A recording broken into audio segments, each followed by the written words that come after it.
ভ্রমণ পিপাসু মানুষের একটাই নেশা ঘোরাঘুরি কিংবা ভ্রমণ। আর এই ভ্রমণের মধ্যে দরকার অনেক টাকা পয়সা, কিন্তু মধ্যবিত্তের কাছে একেবারে সহজ একটি ডেস্টিনেশন, সেটি হলো দীঘা।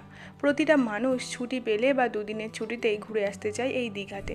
তবে দীঘা আসবেন, কিন্তু কোথায় থাকবেন, কিভাবে থাকবেন, সমস্ত খুঁটিনাটি তথ্যের ভিডিও এই চ্যানেলে তোমরা পেয়ে যাবে। তার আগে বলি, ফার্স্ট পার্টে তোমাদেরকে জানিয়েছিলাম যে দীঘাতে ফার্স্ট ডে তোমরা কিভাবে কোথায় থাকবেন এবং কিভাবে ঘুরবেন সবটাই দেখিয়েছিলাম। আজকে তোমাদের সাথে শেয়ার করতে চলেছি যে দীঘাতে এলে অবশ্যই মোহনা ঘুরতে হবে। আর এই দীঘাতে এলে কোন কোন জায়গা ঘুরবে তার মধ্যে প্রথম তালিকায় রয়েছে এই মোহনা। আর মোহনাতে এসে কি কি দেখবেন সেটা তো অবশ্যই আপনাদের সাথে শেয়ার করব। আর এই মোহনা কিন্তু সব থেকে বড় একটি মাছের মার্কেট। আমাদের বিশ্ব দরবারে যেমন নাম নিয়েছে, তেমন একই রকমভাবে দক্ষিণ চব্বিশ পরগনার একটি বড় মাছের মার্কেট হিসেবে এটিকে চিহ্নিত করা হয়। এই মাছের মার্কেট থেকে প্রচুর মাছ যায় পাইকারি হিসাবে বাইরে, এবং শুধু বাইরে নয়, দেশ বিদেশেও যাচ্ছে। তার সাথে সাথে খুচরা মাছের বিজনেসও রয়েছে এখানটাতে। কিন্তু যখন যাবেন ওল্ড দীঘা থেকে এই মোহনা কিভাবে যাবেন, আপনারা ওল্ড দীঘা থেকে মেন রোড থেকে পেয়ে যাবেন নানান অটো এবং টোটো। কিন্তু তাতে না গিয়ে আপনারা ওল্ড দীঘা থেকে ওল্ড দীঘার বিশ্ববাংলা পার্কের সাইড ধরে হাঁটতে থাকুন মোহনার উদ্দেশ্যে। আর এই মোহনার উদ্দেশ্যে হাঁটতে হাঁটতে দেখবেন কিছুটা এগোনোর পর ব্যারিস্টার কলোনি পার হলেই পেয়ে যাবেন একটা ঘাট। সেই ঘাট দিয়ে নেমে যান সমুদ্রে। আর এই সমুদ্রের বালির উপরে পা দিয়ে হাঁটতে হাঁটতে এগিয়ে যান মোহনার দিকে। মোহনার দিকে যখন এগিয়ে যাবেন দেখতে পাবেন নানান ধরনের মাছ এবং তার সাথে চিংড়ি সমুদ্রের এই বালির উপরে এসে পড়ে রয়েছে। আর সেগুলো দেখতে অসম্ভব সুন্দর লাগবে, যেটা কিন্তু আপনারা গাড়িতে গেলে পাবেন না। আমরা এই রকমভাবেই হাঁটতে হাঁটতে এগিয়ে গেছিলাম। আর তার সাথে সকালে সূর্যোদয় দেখা তো একটা বড় লক্ষ্য ছিল। সবাই আপনারা মনে করলে পারেন ওখানে গিয়ে সূর্যোদয় দেখতে। সেখানে সূর্যোদয় দেখে তারপর চা এবং টিফিন ব্রেকফাস্ট করে অবশ্যই ঘুরতে পারেন এই মোহনার মাছের মার্কেট। যত সকালে যাবেন ততই মাছ অনেক বেশি দেখতে পাবেন। এখানে যেহেতু পাইকারি মার্কেট হিসেবে প্রচুর মাছের সমাগম হয়, তাই আপনারা গেলে অনেক বেশি মাছ দেখতে পাবেন।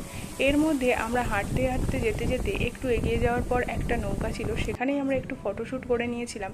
আর তারপর এগিয়ে যেতে যেতে নানান ধরনের মাছও দেখেছিলাম। দেখো, এখানে কিন্তু যে স্টারফিশটা দেখছো, এটা বেঁচে ছিল, আমরা দেখেও ছিলাম। তো এর কাঁটাগুলো এতটাই শক্ত, যখন পা পড়লো বোঝা গেল পুরো চারিদিক থেকে আটকে দিয়েছে। আর তার মধ্যে এখানেও দেখো, ট্রলার থেকে এরকম মাছ যখন নামানো হয়েছে, জালগুলো বয়ে বয়ে উপরে নিয়ে যাওয়া হচ্ছে। এর মধ্যে আটকে ছিল নানান ধরনের মাছ। তবে হ্যাঁ, প্রতিটা জাল আলাদা হয়, কিন্তু এতে অনেক ধরনের মাছ ছিল, যেটা আমরা দেখছিলাম দাঁড়িয়ে দাঁড়িয়ে। তারপর খানিকটা এগোনোর পর দেখলাম একটা শঙ্কর মাছ পড়ে রয়েছে এই বালির উপরে।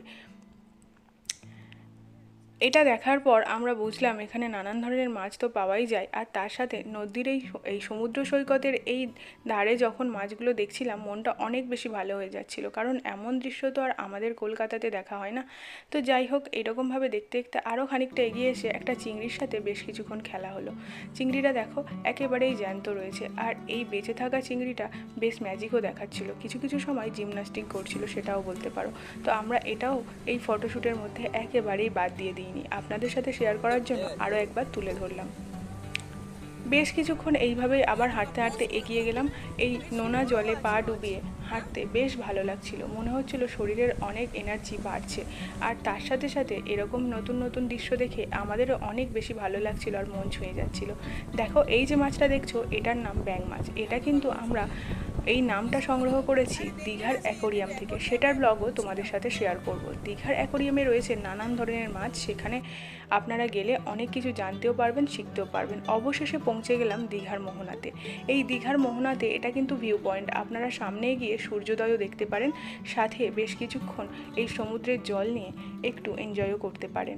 তারপর এখান দিয়ে ঘুরে আমরা যখন চারিদিকটা ঘুরে দেখছিলাম, দেখলাম এখানে হুইসেল দিয়ে মাছ ধরা হচ্ছে। আর এই মাছ ধরার সময় এদের মাছ ধরার ক্রাইটেরিয়া দেখতে বেশ ভালো লাগছিল, টপাটপ মাছ পড়ছিল। এই যে সাইডটা দেখছেন, এটা পুরোপুরি মোহনা, এটা চম্পা নদী। এই নদীর সাথে সমুদ্রের যে মেলবন্ধনটা হয়েছে সেটাই মোহনা। আর এই মোহনার কাছে এসে আমরা দেখলাম এরকম একজন মাছ ধরছিল। এটা দেখো ট্যাংরা মাছ ধরেছে। তো এরা এতটাই তাড়াতাড়ি মাছ ধরছিল, দেখতে প্রচণ্ড ভালো লাগছিল। এটা ঘুরে আমরা চলে গেলাম ভেতরে মাছের আড়তে, যেখানে প্রচুর পরিমাণে মাছ, চিংড়ি, কাঁকড়া কি বাদ রয়েছে, সব কিছু ছিল এখানটাতে। আর এগুলো দেখার পর মনে হচ্ছিল অনেক মাছ আমরা চিনিও না আর নামও জানি না, কিন্তু বেশি করে যেটা দেখেছি সেটা হলো ইলিশ, ভোলা, তারপর যে ছিট কাঁকড়া আমরা বলে থাকি, আপনারা কি বলেন ঠিক জানি না, বিভিন্ন ধরনের ডিজাইন করা যে কাঁকড়াগুলো সেগুলো, তারপর ছিল লবস্টার, নানান ধরনের চিংড়ি মাছ এখানটাতে আমরা দেখেছিলাম। আর আমরা যেহেতু আস্তে আস্তে একটু বেলা হয়ে গেছিলো, তাই বড় মার্কেটটাতে অনেক মাছ আমরা দেখতে পাইনি, তবে দেখেছিলাম অল্প বিস্তর। সামনের মার্কেটটা ঘুরে ঢুকে গেলাম ভেতরে বড় মার্কেটটাতে। আসার পথে দেখলাম এরকম প্রচুর শুকনো মাছের সমাগম, প্রচুর মাছ রয়েছে। এরকম শুকনো মাছ তোমরা কারা কারা দেখতে পছন্দ করো বা খেতে পছন্দ করো কমেন্ট সেকশানে জানিও। তারপর ভেতরের মার্কেটটাতে ঢুকে দেখলাম প্রচুর পমফ্রেট সাজানো রয়েছে, আর সেগুলো পাইকারি দরের জন্য গোছানো হচ্ছে। আর এখানে দেখো নানান ধরনের মাছও রয়েছে, চিংড়িও রয়েছে।